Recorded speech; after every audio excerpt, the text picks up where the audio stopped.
Inner Voice, a heartfelt chat with Dr. Foojan. Introducing a powerful new update from the Foojan app. Now with flexible subscription plans to fit your journey monthly, quarterly, or yearly. Our new AI-driven onboarding customizes your path to feeling better, faster, and enjoy a refreshed experience with stunning 3D interactive videos. Update now. Empower your inner voice with Foojan. Download today. Welcome to the Inner Voice, a Heartfelt Chat podcast. I'm your host, Dr. Foojan Zeine, a psychotherapist, author, and the creator of the Awareness Integration Theory. I'm so thrilled to have you join me. Today, I promise you it's a very, very interesting and insightful discussion, very different than most of my guests who are coming. And you'll see how different that is. It's a very, very kind of an experiential experience. So in this episode, I talked to Tim Braun. He's an internationally renowned medium and has conducted over almost 22,000 sitting in the past 24 years. He was born in Whittier, California, and is the youngest of 6 children. He graduated USC in interdisciplinary studies, and he currently resides in Orange County. It is Tim's desire to heal those with grief of loss and to reestablish the ties that we have lost with those who are no longer with us. So Tim believes that our love is the link that allows us to connect with those who are not with us anymore. Many of his clients have had their lives changed dramatically and have been given hope that there's a place of beauty, joy that exists at the end of our life, and that this, when we move on from Earth. Loved ones are there and love doesn't die, but is taken to this place called the other side. So he has been sitting with private clients for more than 20 years. Hollywood celebrities, renowned athletes, and international corporate leaders have embraced his work. He's the author of multiple books, including Life and Death, this one, and his new book, which is already out 2 weeks ago, which is called AfterLife. And the book is amazing. It really gives you a guideline about how to go through the grief, how to become ready for either transitioning where one of your loved ones are moving on, or it's your own time of moving, or that you've missed someone and they're coming to you because they have a message for you or they want to support you. So it's the book is amazing, and I always learn from him whenever I have a chance to sit down. I met him at a gathering, and I was so impressed, and the conversation was so beautiful that I actually asked him to come to my show, especially when his book was out.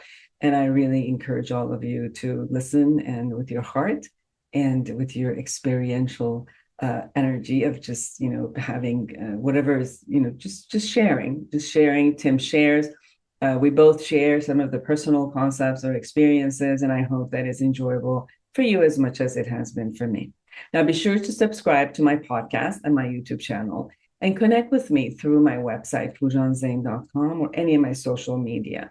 Now, go to Foojan app. You could go to Apple Store or Google Play. Foojan app has 31 areas that you could check into. You really look at your life, different areas of your life, how you think, how you feel, what kind of results you're creating, how to be fulfilled in life. Now, interestingly enough, the research we've done with the app, people are getting 70%, up to 70% fulfillment in their life, even when they've gone through one area of life, like finances, career, intimate relationship, and they really looked at themselves and gained skills. Now, the app also has an AI chatbot, which is closed AI chatbot, an assistant for you. Her name is Mira. So when you go to the app, you can also check out Mira, which you could ask any questions and she'll answer you from the awareness integration method. We've trained Mira to be able to really tune in and give you skills and create like pondering questions so you become more aware, and give you the skills systematically in how you can better your life in any of the questions that you have. So share with me your thoughts. I love, love, love to hear from you. Now, without further ado, here's Tim Braun. Listen up if you want to promote your personal growth and self-awareness. I found the Foojan app last month and I have been absolutely loving it. I personally have never learned guided meditation, but thanks to this app, I now have learned incredible tools for my own stress relief and emotional self-awareness. Not to mention, there are self-evaluation tools and professional coaching available to utilize however your journey to self-discovery takes you. Join Foojan today and redefine your life one step at a time. Intentional Parenting, a practical guide to awareness integration theory, written by Dr. Jafari, Dr. Foojan Zeine, and Dr. Manoukian, 3 experts in human development, is your step-by-step guide to raising a healthy child prepared for a culturally integrated world. You're supported in parenting infants to adolescents using the latest evidence-based scientific research on parenting. Order your copy on Amazon now.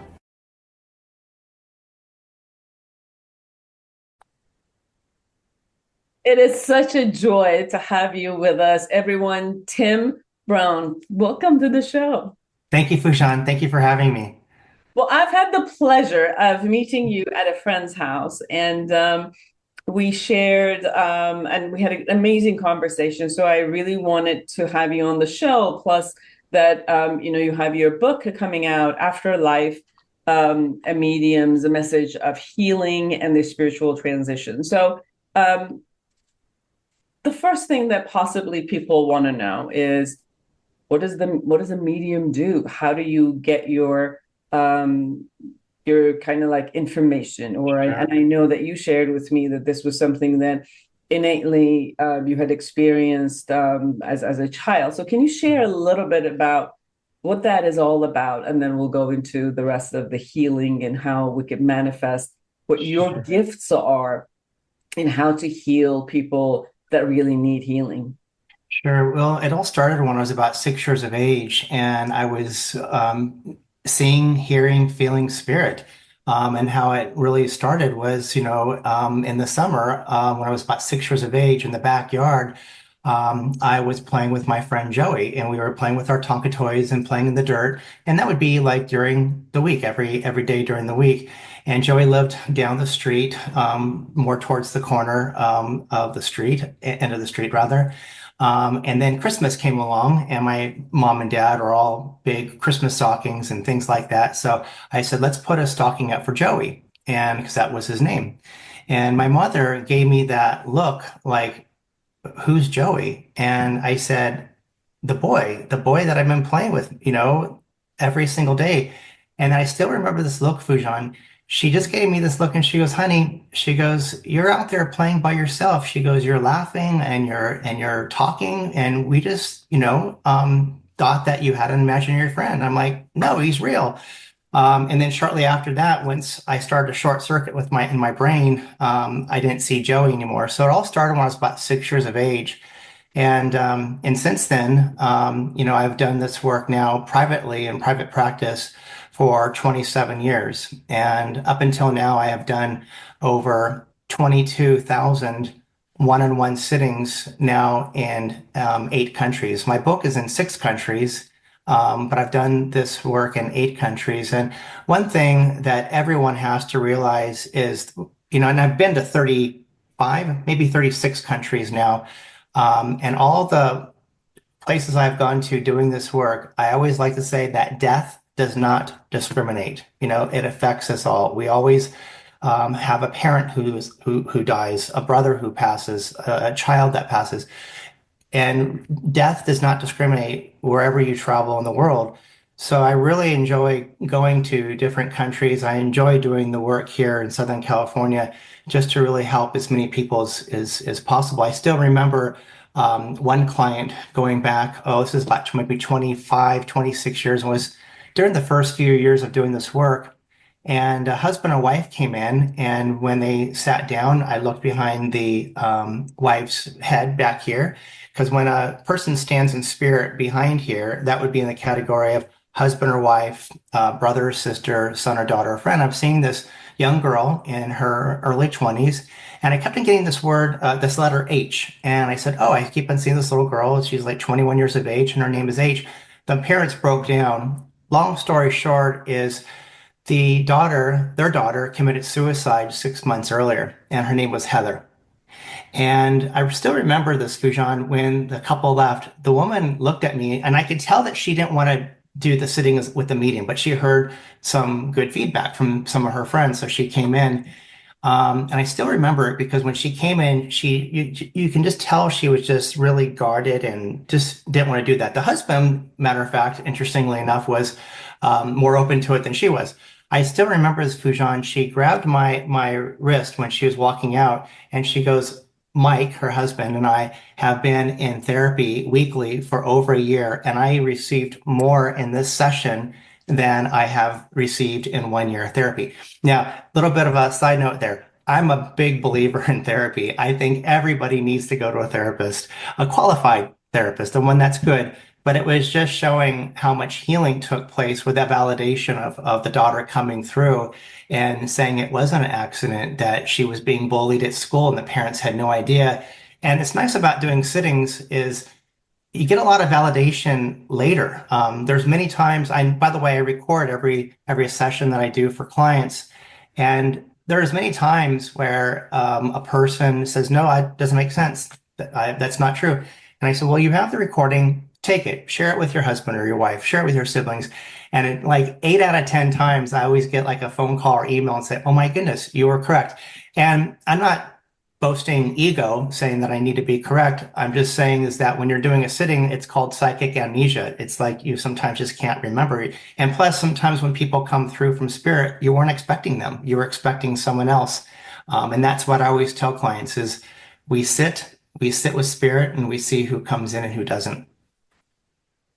So one of the differences between a figment of my imagination than actually seeing being a medium is that a figment of my imagination, I'm the only one who's getting entertained by this. Nobody else really has, any value for it. When I share it, other people don't have the same experience.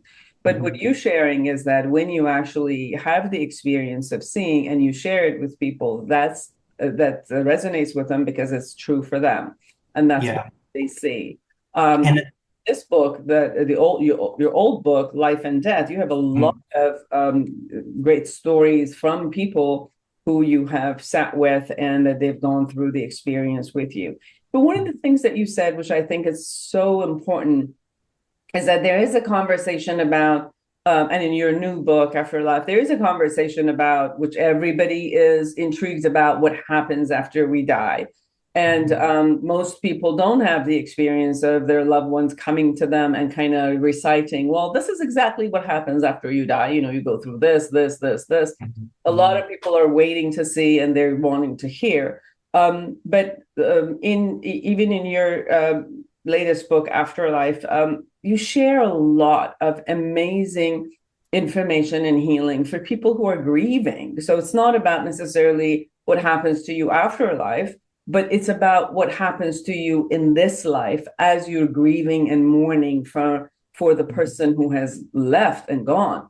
Absolutely. So I'm hearing about the healing works, having some message, knowing that things are okay. And most of the things that I've heard from you and read through your book, mostly the messages which are coming, which are so relieving for us, is that everything's okay.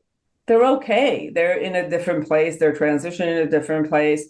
And it takes away a lot from our guilt, our incompleteness that possibly we had while they were alive. So much of your work is about who is here and left. That's true. And, when a person passes over, I've seen, now doing over 20,000 sittings, people sometimes ask, like, how do you know that you've done over 22,000 one-on-one sittings? And I just say, well, I do 6 sessions a day, 4 days a week. And I've always been fully booked ever since I started. So one day I must have been bored and I added it up. But regret is one of the biggest things that comes through from those who have passed over. Regret of, I wish I would have said to my wife how much I loved her. A parent, a father coming through and saying, I wish I would have told my son how much I'm proud of him. There's so much regret of the things that we don't say when we are here. But when a person passes over, it's very individualistic from person to person. Now, mind you, let's just for 1 minute talk about religions. In all my experience doing this work, it doesn't matter whether you believe in God or don't. It doesn't matter if you're a devout Catholic or a Muslim or if you're a Christian. When you're here on this planet, be the best person that you could possibly be. Treat everybody as you would want to treat yourself. And whether you believe in God or not, or whether you go to church or go to temple or go to mosque or not, it doesn't matter as long as you keep that vibration up. Those people that have the vibration that are low, that are which in these days we would call evil, greedy, all this sort of stuff that I really don't want to mention. When that soul crosses over, it goes to a lower level. So when you do cross over and you have that good vibration, you go to a higher level. I would have to say it would be kind of like on spirit side, there's 9 different levels, and each level there's 7 different sections. So there's all shades of gray. So it's like super, super good, super, super bad, remember somewhere in between. But reincarnation is a thing that many people don't even talk about. Even the Catholics don't even talk about reincarnation. And this was in the Bible before the year 328. It was actually Constantine who took it out of the Bible with his mother because they wanted to control the population. And reincarnation exists. So if you made mistakes in this lifetime, well, then you come back and you repeat them. There was a study that was done by a pediatrician that he was seeing a lot of children, young children, and the young children had a lot of specific memories that what they were holding. It seemed like those memories were about their past life. And he had concluded in this research that he's done with many, I think, I don't know, like 50,000 children. And he said that all the way until about 4 or 5, many of the children who come in, they still have some level of a memory of their past life. And it was interesting because he had concluded that the memories were that people come in within the same location, same city, same almost neighborhood, same family setting in order to be in different roles in order to complete whatever it is that they completed. It was That's true, and I agree. That's true, and I agree with that. When a baby is born, I'll tell you this one story here.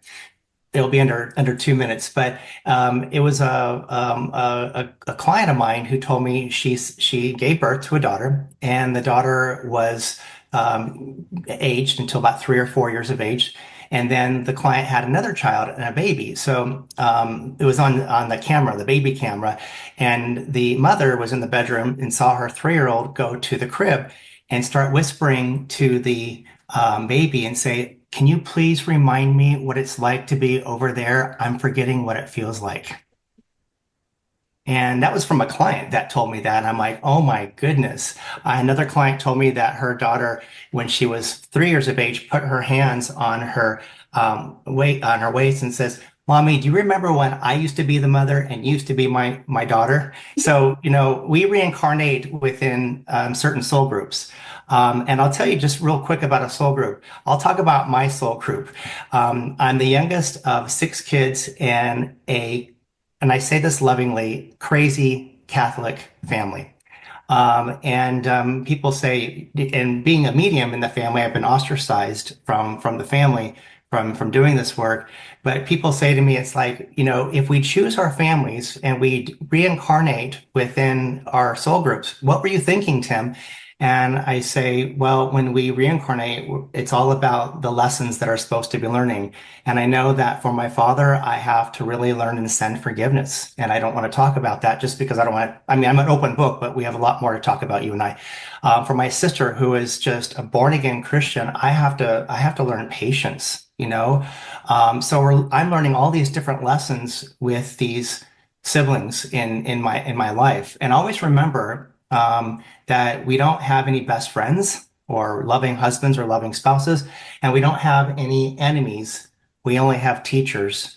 So every person that comes into your life, whether they're a best friend, well, they're teaching you love. They're teaching you how to really lift that vibration, that heart chakra vibration up. When you have the enemy, like a next door neighbor, okay, you're supposed to learn patience or forgiveness or tolerance or whatever it may be. But every person that comes into your life is a teacher. And that's kind of hard to accept, but that's what it is. Something that was really interesting when you shared that, I recall this memory that I didn't have. Other people were sharing it with me, actually, and my family members were sharing it with me. And I've never been religious. I've never really believed in God. I'm not atheist. I just I have experiences, but I don't have any belief systems. And I've read all the religions and all of that. But one of the interesting memory that many of my relatives share with me is when I was around 2.5, 3 years old. And I was left with a couple of other kids. I guess our family member had gone to a party or something, and they had left us with someone who was taking care of us. And we were being mischievous, playing mischievously. And the lady came in and said, you can't do this. You're not allowed to do these things, and you're going to be punished. And she said that you at 3 had put your hands like this and said, we're children of God. We could do anything we want. We came here to do whatever we want. And she said she was laughing. She wanted to discipline me, but she started laughing at me. And then she shared with, my mother and a whole family. So this was there for so long. When you said, there's a time that we remember, it was interesting that that's what had come out of my mouth at a very early. Yeah. And that's in the first 3 years. Let's talk about the last maybe 2 years of a person's life when they are starting to go through a little bit of dementia, or they're having a terminal disease or an illness. I've seen this so many times with clients telling me that when their father was crossing over, the father says, "Oh my goodness, Charlie, my pet poodle's here," and they're like, "No, Dad. Charlie died 20 years ago," kind of like giving a little bit of a comfort. And then the father would say, "Oh my God, there's my Aunt Agnes." "No, Dad, Aunt Agnes died 2 years ago." And then, of course, that man was reaching that veil. So when you're born, you come from the veil. When you get closer to death, you approach that veil again and you're seeing spirit. My uncle, again, who was absolutely throughout his whole life atheist, never believed in religion or any of those. He just thought he would leave and that's it. He would completely leave. And I remember my family had told me that he's at the end of his stage of life, and why don't you come and visit him? Mm-hmm. So I sat beside him and he looks at me and says, "Foojan, I've never believed in anything." I said, "Yes, I know." He said, "Look up there." And I'm looking and I don't see anything. He said, and he recalled 5 of our relatives who passed away. They're standing there telling me, "It's okay, come. We're having an enjoyment time here. Don't be afraid," and all of those things. And what am I doing? Am I hallucinating or whatever? What should I do? I'm like, "Well, are you done with this life?" He says, "Yeah. But I'm scared." I'm like, "Well, possibly telling you don't be scared and, just move on." And I remember saying goodbye to him and I flew back. And while I was in flight, he let go and completed and transitioned. But yes, absolutely what you're sharing with me, I've had the experience with him. Where you mentioned twice about religion and not really believing in something else, and the first thing that comes to my mind, I was just smiling, like, "Oh my goodness, you were so lucky you were raised without any guilt." As I always like to say, the Jews, they invented the guilt and the Catholics perfected it, and here you were left out of it. I'm like, "Oh my gosh, you're so lucky." But I'll tell you just a little side note there. This happened about maybe 2 months ago, and this has happened a few times, where the husband and wife, the client's parents came through. When they stand on the left side of the person, that's the mother's side. When they stand on the right shoulder, it's the father's side. I clearly knew this was the client's mother and the father, and the father in spirit just kept on smiling at the wife. And I looked at the father and I'm like, "What are you smiling at?" And he said, "You tell my daughter that all those years I didn't go to church with your mother. I made it to heaven, and look how much money I saved from putting money in the basket." And the client just started laughing and then crying and laughing and crying. She goes, "I don't know what emotion to have." She goes, "That's totally my dad. He never wanted to go. He didn't believe in it. He thought it was a farce.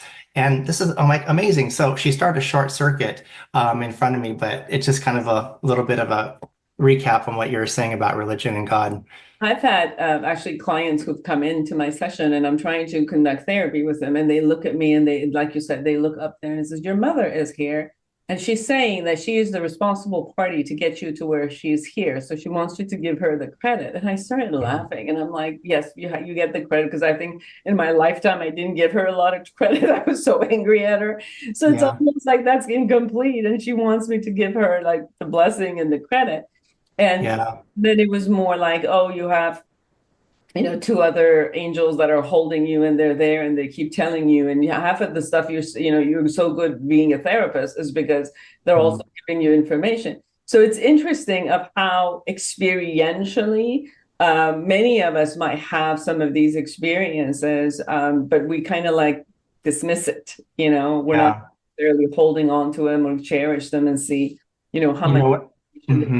When I sorry for interrupting. When I do a session, I always like to say the less the medium knows, the better. You come in, you sit down, and we do a 2-minute guided meditation. And then after that, for about a minute or two, I just explain how this works and how I work as a medium. And then I just let people know what I see, feel, and hear. Only at the end do I allow people to ask questions, because many times when a person asks a question, it can lead the sitting. It can be influential to the medium. And I always like to say, the less that I know, the better in sittings.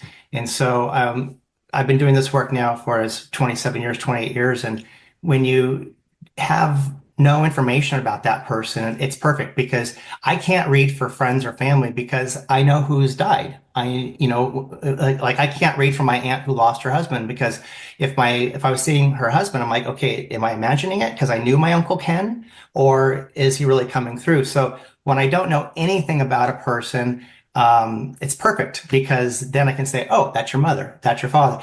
Here's one thing that's happened in sittings over the years, many, many times, where I'll say, any questions? And they'll say, yes. Why did my uncle come in? I didn't really know him too well. And that's how they said it. They stated it. And I said, well, out of everybody who's come in, your grandparents, your mother, your own sister, I said, that uncle? I said, you call on him first for anything that you need, because he says that he owes it to you.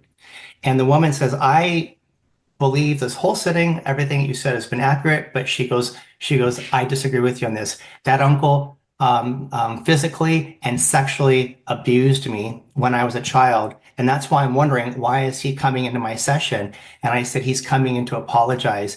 And she goes, well, I don't want him in the sitting. And I said, listen, trust me, he wants to make it up to you. I said, if you're my best friend, which you're not, but you're my client, which you are, I say, when you're reaching out to different people on spirit side, at times call that uncle and say, I need some help with this. Because those people who have wronged other people on spirit side, many times they want to make it up to you. Well, It's like an ace card. that's good news. Everyone, Afterlife, a Medium's Message of Healing and the Spiritual Transition by Tim Braun. Tim, in this book, you share also a lot of different types of meditation and coming to terms with who you are after someone has left. Can you share a little bit about, for many of our, listeners and viewers who have lost someone, who have, a dear person who has left?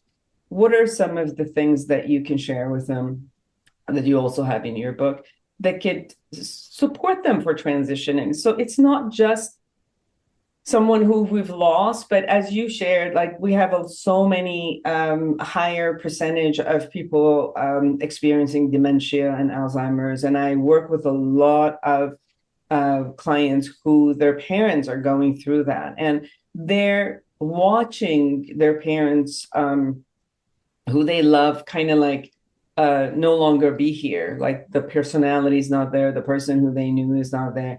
And they're also working with this concept of, I've lost the person and then, I'm going to lose them. And then this transition, waiting for the transition of your parent to go is one stage. And then when they go, it's another stage. So some people, have accidents and we lose them immediately. So we're in the shock. But some people were getting ready to lose them. And can you share a little bit about how Yeah.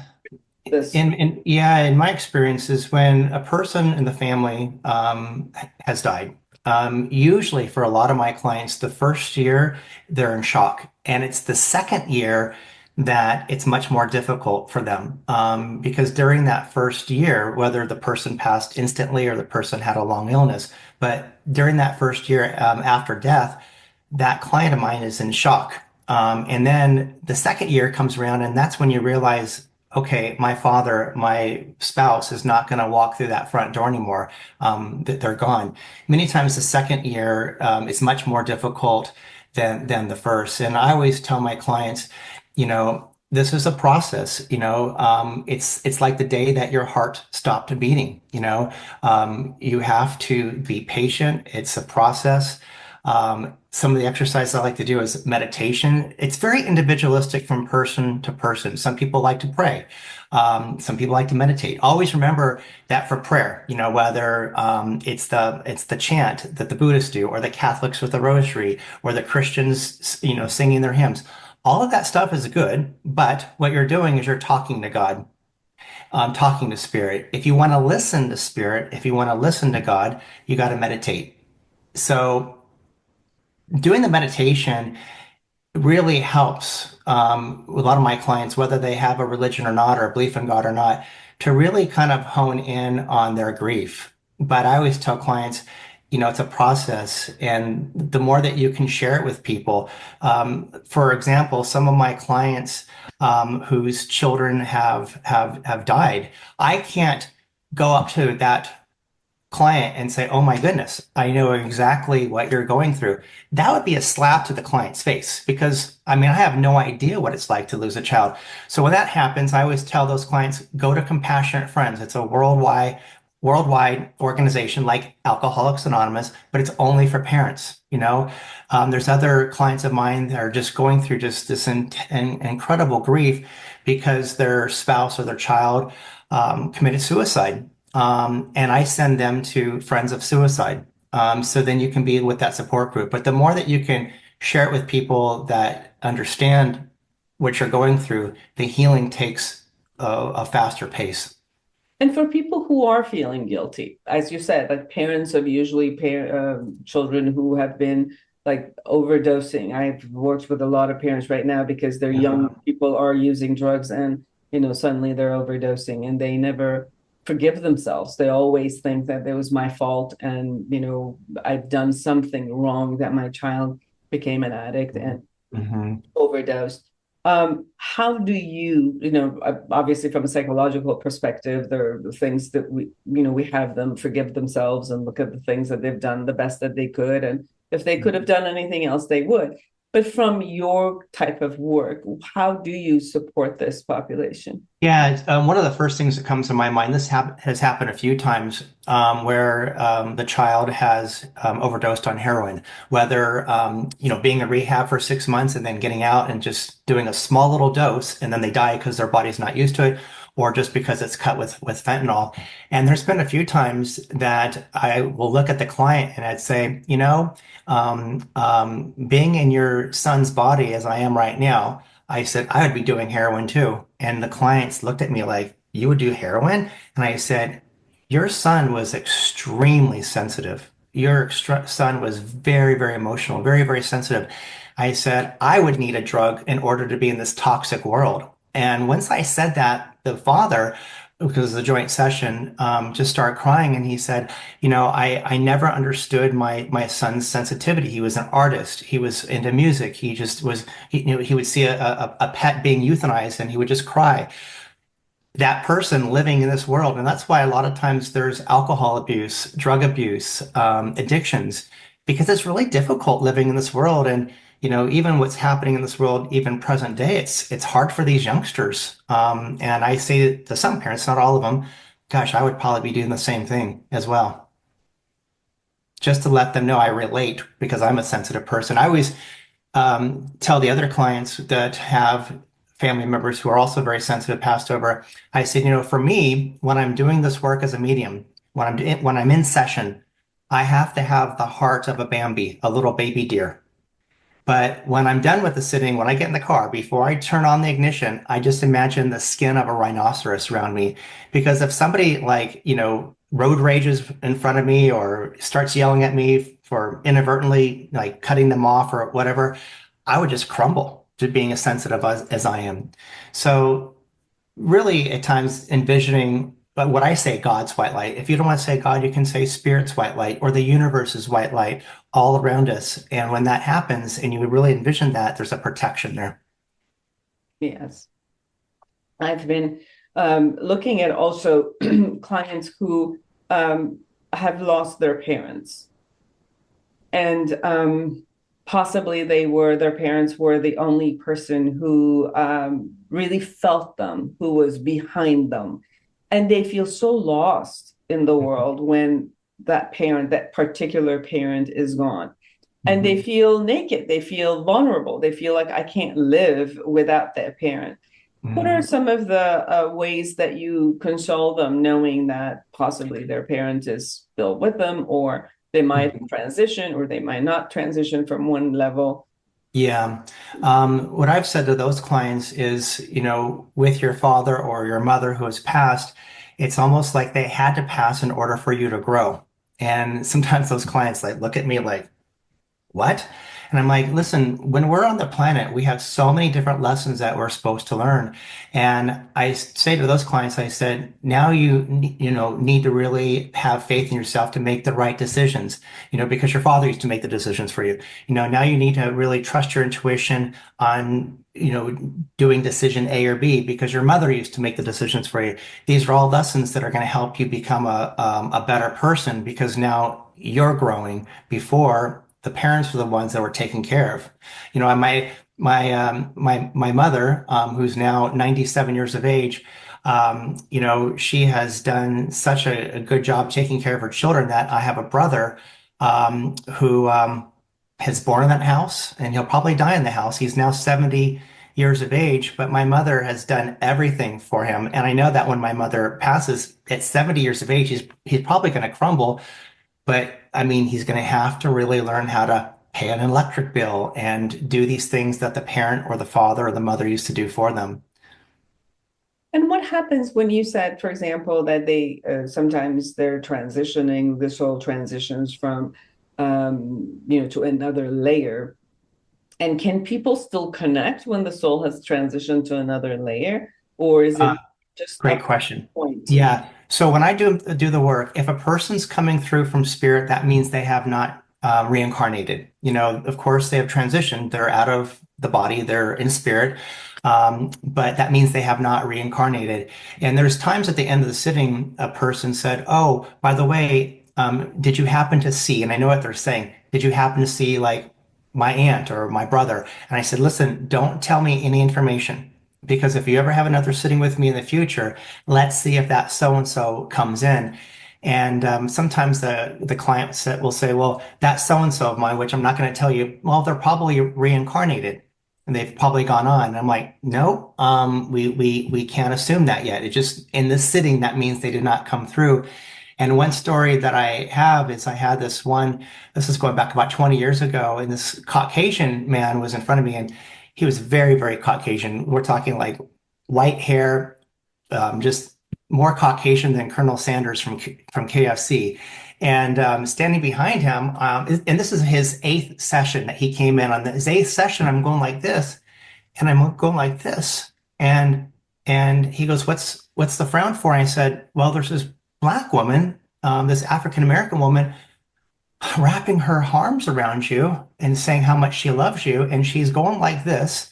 And she's calling me an asshole for not bringing her in on your previous 7 sessions." And I went like this and I said, "Nobody's ever called me an asshole before. And I'm okay with that. But I'm confused." And then right when I said that, a tear strolled down his face and he goes, "That was my fiance. I've been waiting for her to come in." So if I would have told him on his first, second, third, fourth, fifth, sixth, or seventh sitting, yes, so and so probably has reincarnated, that would have not been true. Afterlife. A Medium's Message of Healing and Spiritual Transition by Tim Braun. Tim, anything we haven't shared that you really want people to know? Be the best person that you can possibly be. I'm a dog lover. I have two big 130-pound Bernese mountain dogs, and I want to be what my dogs think that I am. I want to be the best person on the planet. And one thing that I always try to do daily, it's difficult. I always like to say, I'm a medium, I'm not a saint. So I make my mistakes, I have my frustrations, I get in my angers. So I'm not perfect like all of us. But if we can just leave the day better than we found it, then that's a good start. So maybe saying hello to the dry cleaning person that you never say hello to, and maybe compliment them on something that you feel is worth of a compliment. Oh, I like your smile. Well, then when you go to sleep that night, you can look back and you can say, okay, did I leave the planet better or worse today? And if you can say I left it better, doesn't matter if you believe in God or not, or whatever religion, then you're doing the right thing. Beautiful.